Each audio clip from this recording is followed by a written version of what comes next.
The SACP is currently briefing the media following its Central Committee plenary after the local government elections. Let's take a listen in.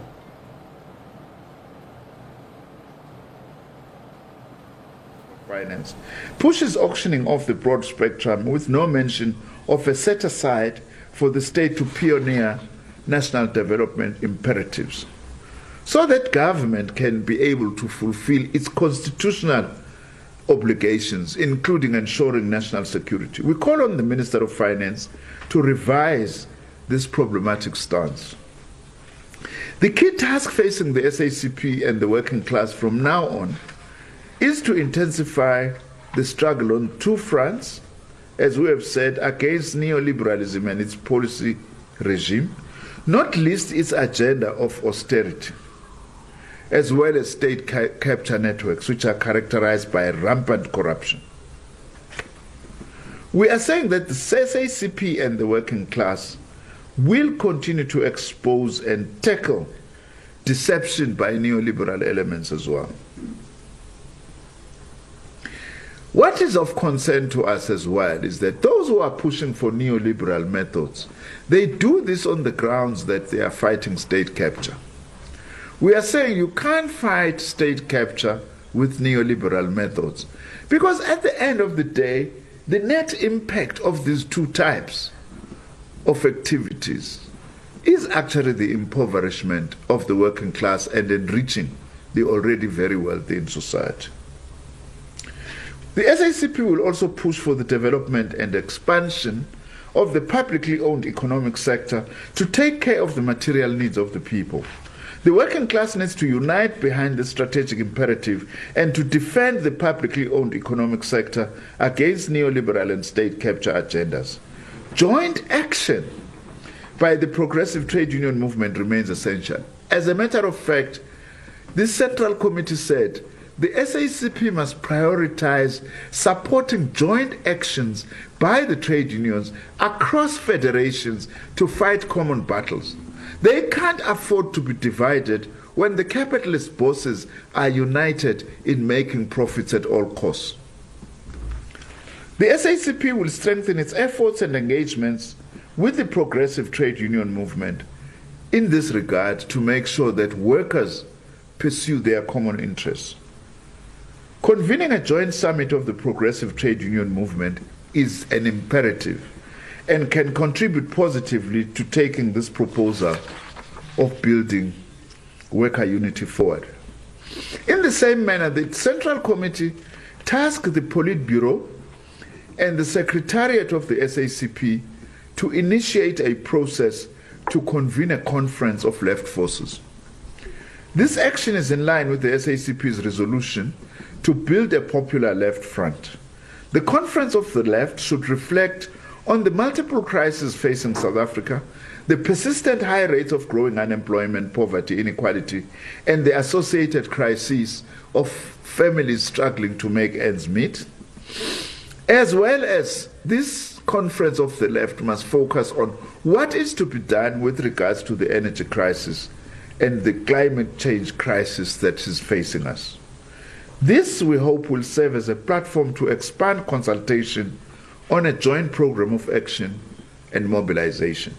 As the SACP, we are saying, we've been arguing for our own policy perspectives in front of the televisions for too long now. It's time really for more action. Not that we have not taken action in the past, like we've done with the financial sector and with land issues. But we want to intensify this by broadening and bringing together the forces that have got a common interest with us in realizing the defeat of both the state capture agenda and the neoliberal agenda. On the just energy transition, the SACP invited Comrade Barbara Creecy in her capacity as the Minister of Forestry, Fisheries and Environmental Affairs. She made a very good presentation on the environment, climate change, and a just green transition. The minister also briefed the Central Committee about the outcomes of COP26, the Conference of Parties on the Environment and Climate Change that was recently held in Scotland. The SACP commits to support the progressive thrust of the government's program on this front towards achieving net zero carbon emissions, whilst also mobilizing progressive forces on the ground. But at the same time, the Central Committee said we must not allow developed countries to set an agenda on climate change that simply suits them and at the expense of developing countries. Investment in Eskom and state capacity in the renewable power generation capacity and building social ownership in energy provision is a key imperative for a just transition. Putting profit-seeking interests before the people using energy as a commodity will only result in unjust practices. Doing so will condemn the state to a procurer exposed to the whims of the private wealth accumulation market. Energy will not be produced to serve the people if it is privatized, and it will not advance national development imperatives. In short, and to put this simply, renewables, for instance, in energy must not be the exclusive preserve of the private sector. Eskom and communities must actually be involved in the areas of energy and renewable energy, so that this is not just like a private sector driven thing. Protecting workers and creating alternative employment must be part of what is called the just transition. Any transition that will cause misery through retrenchments, amongst others, and leaving ghost towns behind will be unjust. Also important, while considering international development, South Africa must plan the transition from the standpoint of our national priorities and our challenges. On the unemployment crisis, unemployment rose in the third quarter of 2021 by 0.5% to 34.9%, affecting 7.6 million active unemployed work seekers. Looking at the total picture represented by what is known as the expanded definition, South African unemployment crisis is worse than is depicted by the officially preferred narrow definition. It is a disastrous 46.6%, having increased by 2.2% in the third quarter of 2021. This affects approximately 12.9 million active and discouraged work seekers. This monumental disaster needs to be understood in all its dimensions, including race, gender, age, and geography. In this way, South Africa will inform its interventions in a much better way. Just to explain this, unfortunately, but scandalously, near 30 years after our democratic breakthrough, unemployment is strongly marked by racial and gendered features. African unemployment is at a shocking 51.1%. That is amongst the African people. Unemployment among all women is at 55.1% compared to 42% for men.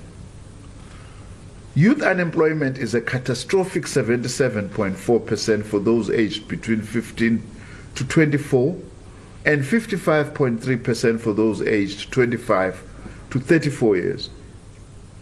Geographically, the worst unemployment levels are in rural areas. The former Bantustans are the hardest hit. They still resemble their status under apartheid as labor reservoirs for monopoly capital and productive activity in metropolitan areas. In the former Bantustan areas, for instance, there is no industrial development and notable job opportunities.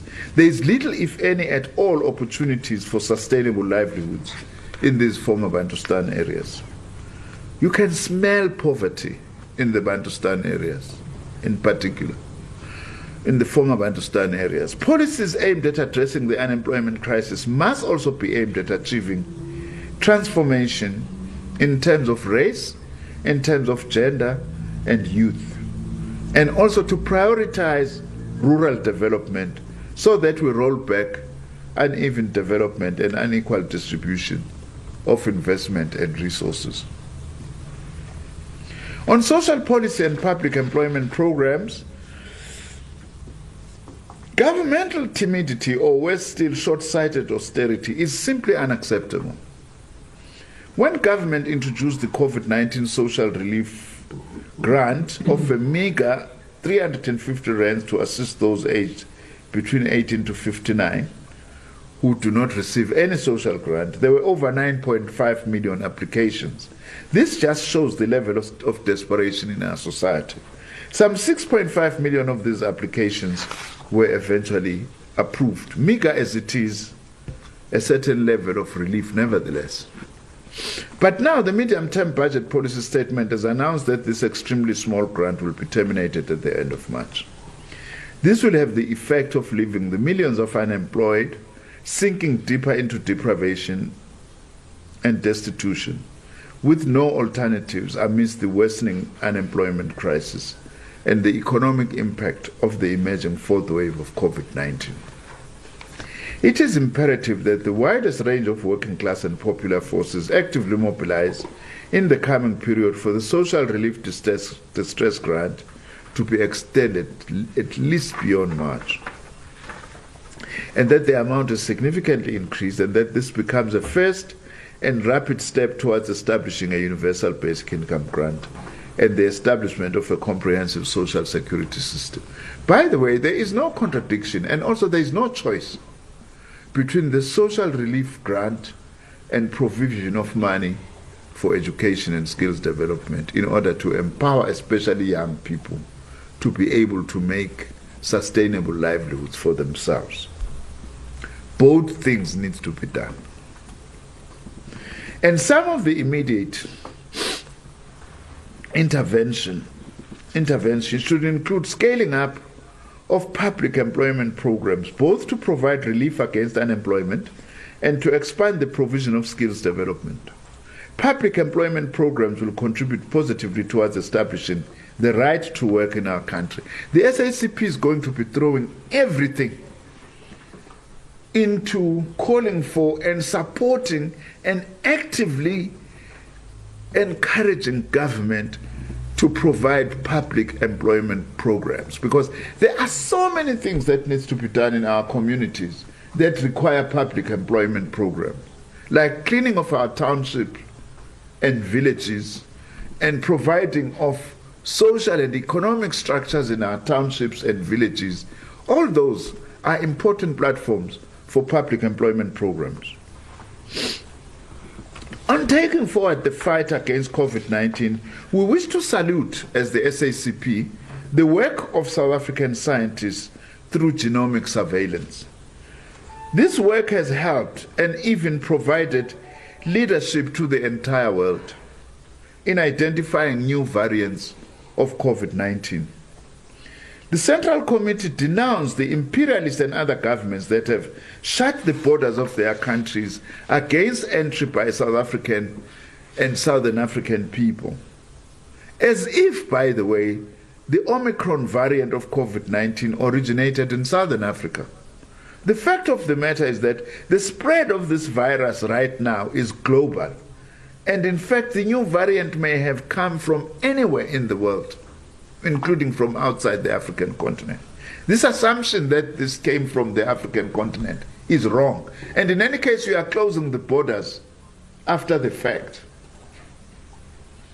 And I feel like this time using, sorry for the language, the best description of what the advanced countries are doing. That they think they're going to have vaccines, vaccinate their populations, and leave the developing world to see for itself and hope to defeat COVID-19 and hope that they will close their borders. That won't work.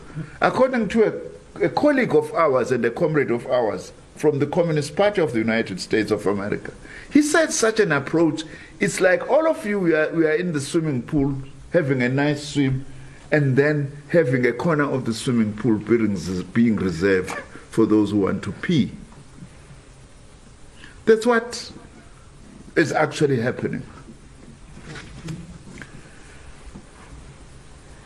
In the face of this situation, the SACP calls on all our people, nevertheless, to go out to vaccinate in numbers as the best way to fight against this deadly virus, whilst also at the same time maintaining the health protocols of physical distancing, washing our hands, using sanitizers, and wearing our masks.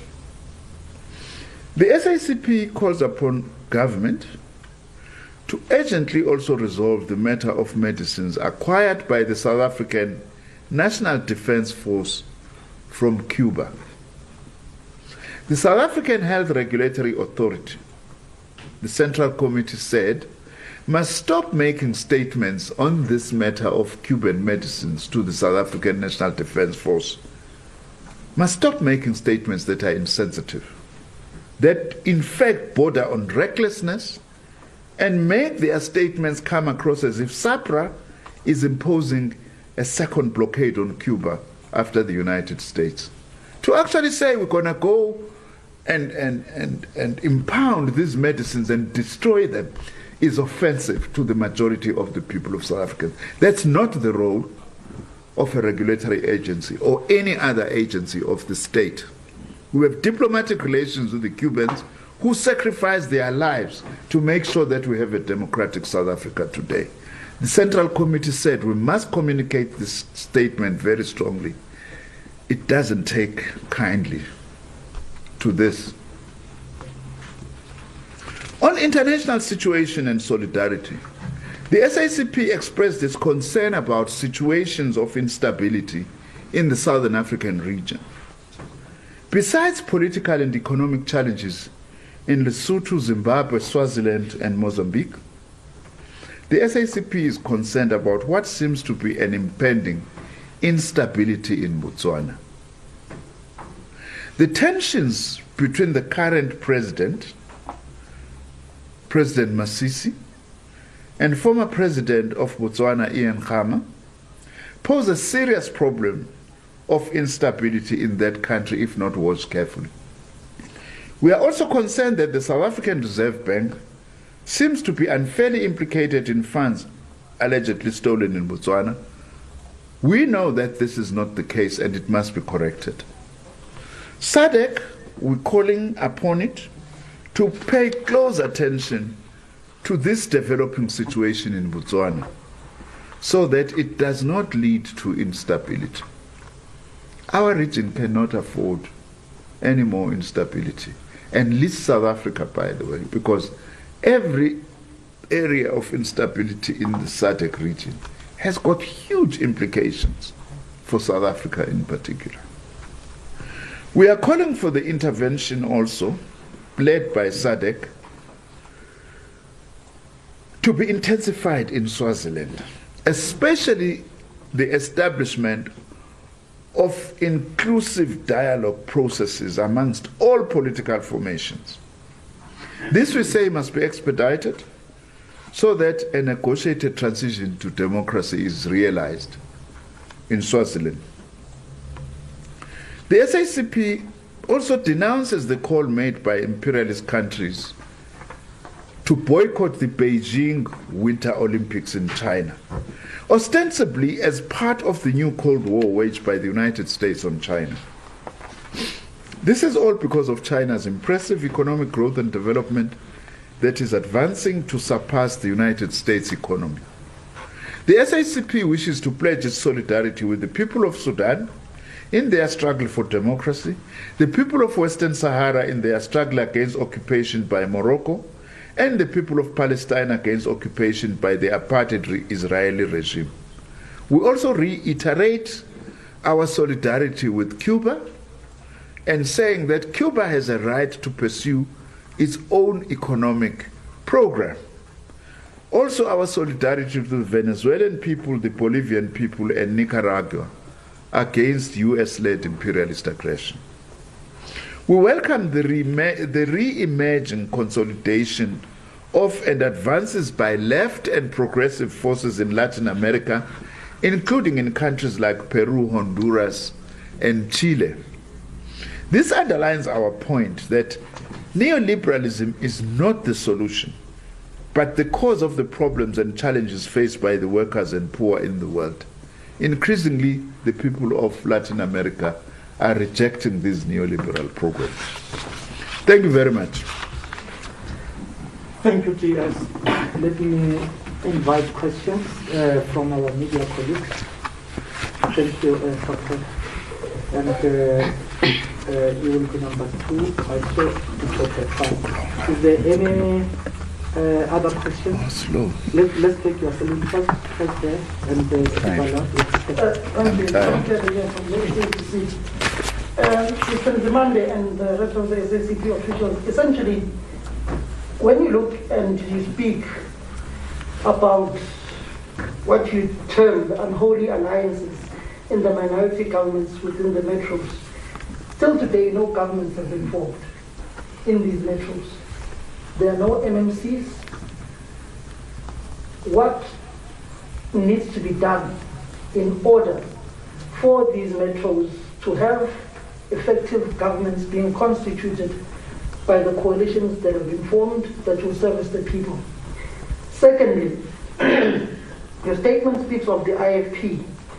As a former student in northern KwaZulu-Natal, Mr. Nzimande, as someone who's worked with many ANC leaders in that province to change the electoral fortunes of your governing party within that province, what does it mean when you see the resurgence of the IFP, and particularly with the plan that they had to have an entire blockade of the northern provinces by taking all the district municipalities and local municipalities in order to launch an offensive to take over the province?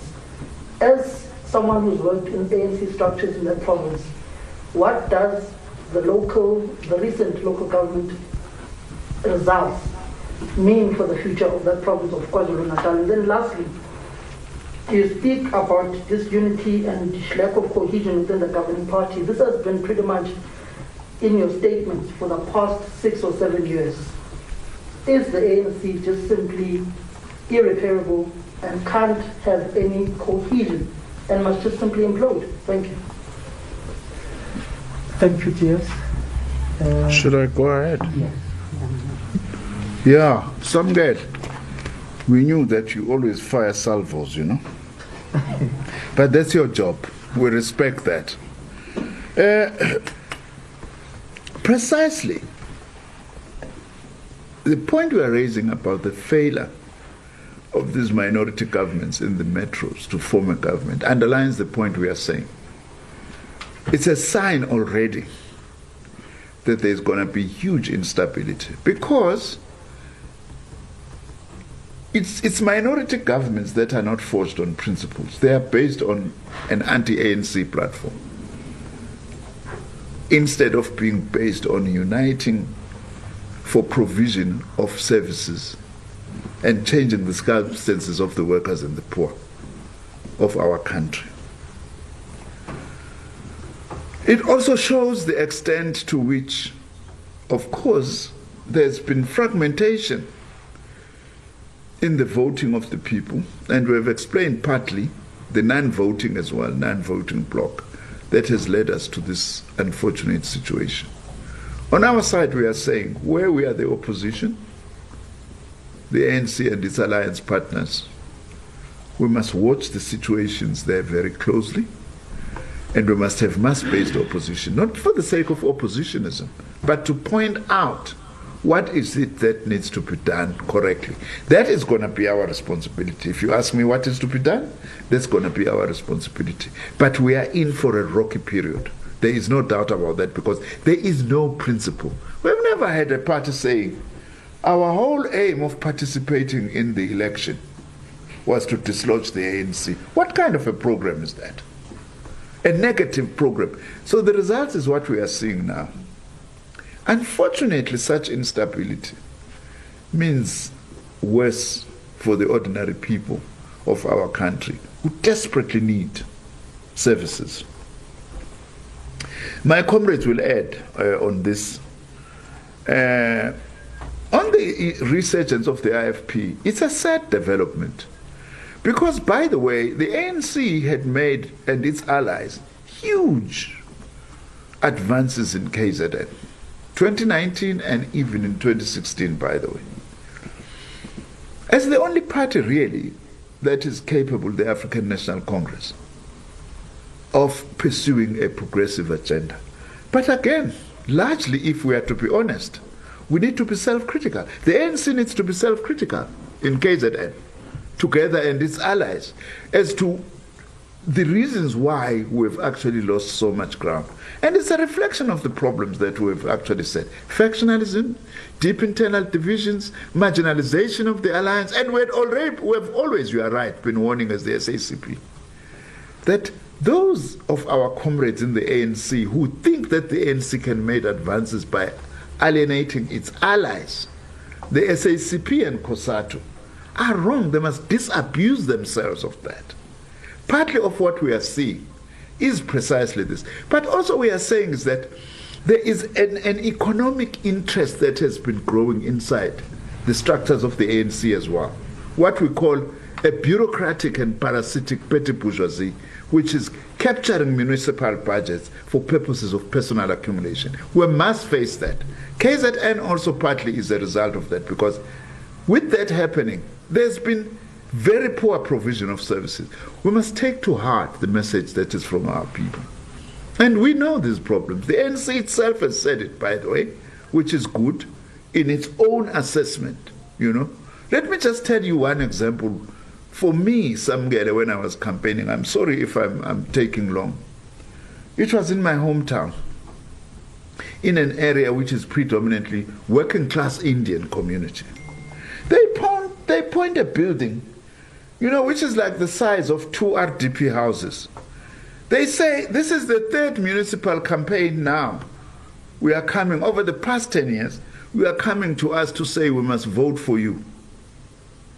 Look at that building. We have asked the municipality not to build, to demolish that building. In 10 years, the municipality can't demolish, let alone building, just to demolish that building.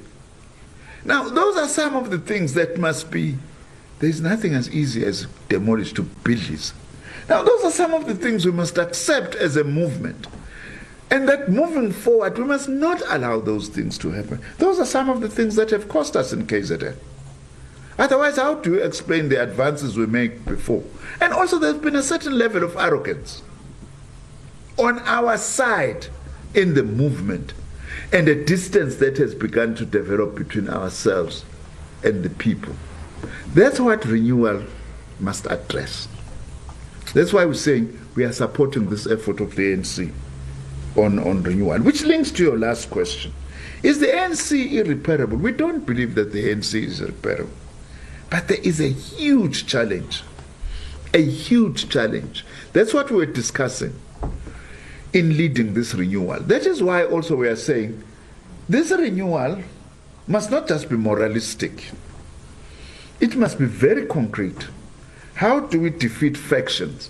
In fact, as the movement, we might as well accept that there can't be unity between the ANC and thieves who are hiding inside the African National Congress and our alliance. There can't be unity between those. Part of the renewal is to build a new cadreship in our movement that is actually committed to addressing the interests of the people. We haven't lost hope. That is why we are saying, coming out of the Central Committee, one of the key challenges is to rebuild an ANC that has got confidence of the people. And we are calling on all communists and the workers in this country. Go into the structures of the ANC in your own right as members of the African National Congress and reclaim this movement.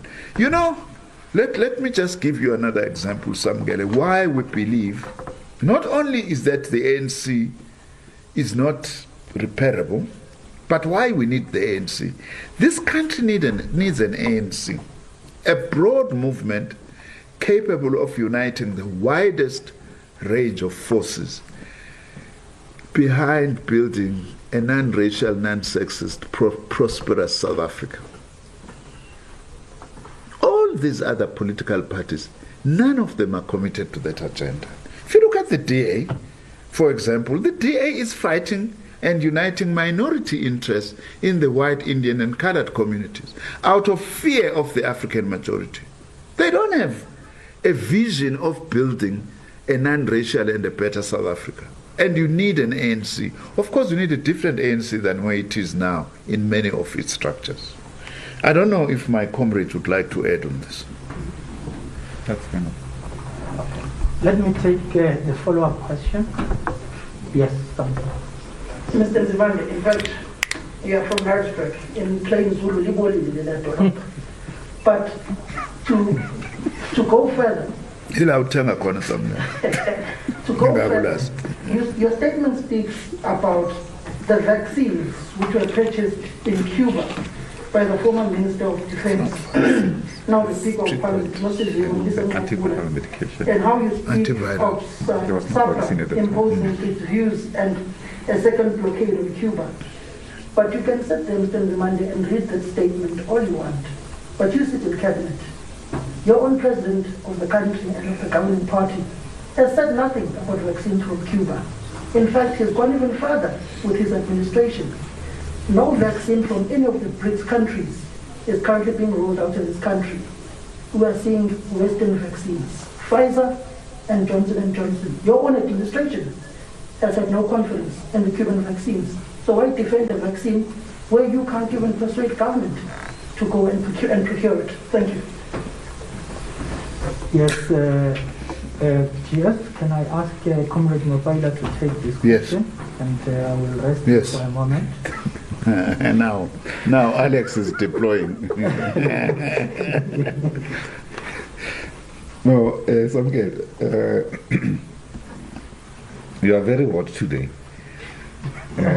But thank you very much for that. Look, firstly, we think that government really has to change its strategy on the utilization of available vaccines. Cuba also has got a vaccine. But this medication we are talking about is not a vaccine.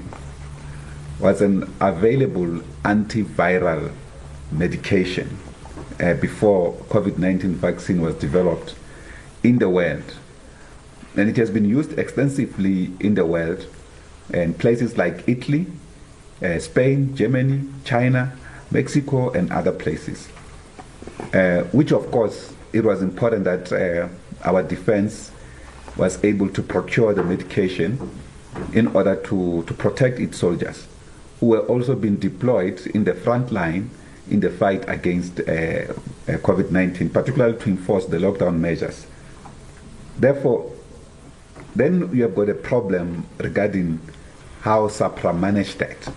But not only this medication, there are several other medications of importance.